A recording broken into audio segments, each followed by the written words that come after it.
Philmark! Brother, daming nangilid yung luha. Siyempre, tanongin na natin ang ating clash panel kung ano man sabi nila. Ganun pa rin napaka-refreshing ng boses mo at saka bagay na bagay yung kanta mo.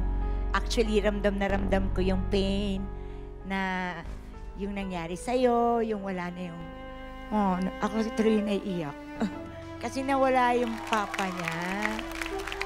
Naikwento mo sa amin yung childhood mo and yung memory ng papa mo with your song.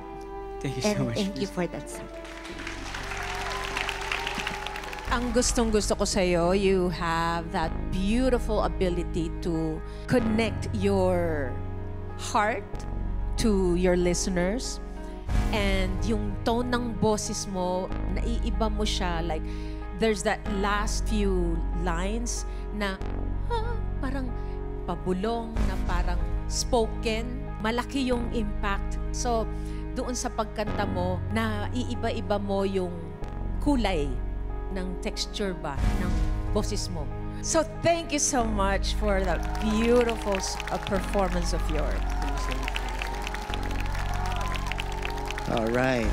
Tumahimik lahat at nakinig sila lahat sa'yo. At isa yon sa isang napaka-importanting factor in a performance, yung talagang ma-mesmerize mo lahat ng tao dito kasi nararamdaman nila ang bulong o sigaw ng puso mo sa pagkanta. At yun ang pinatunayan mo ngayong gabi. Salamat dahil hindi ka natakot sa pag-open up ng iyong nararamdaman at sa pag-control.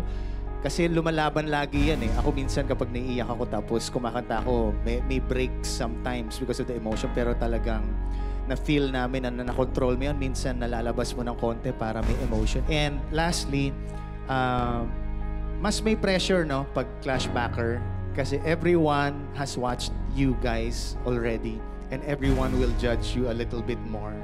Pero you just proved to everyone na how much you have grown. Thank you very much. Thank you so much. Thank you, Clash Panel. Venus, please join us here. Clash Panel, sino kina Philmark at Venus ang magpapatuloy sa kompetisyong ito?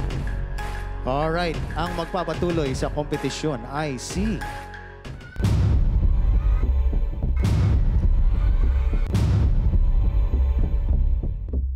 Philmark. Congratulations, Philmark!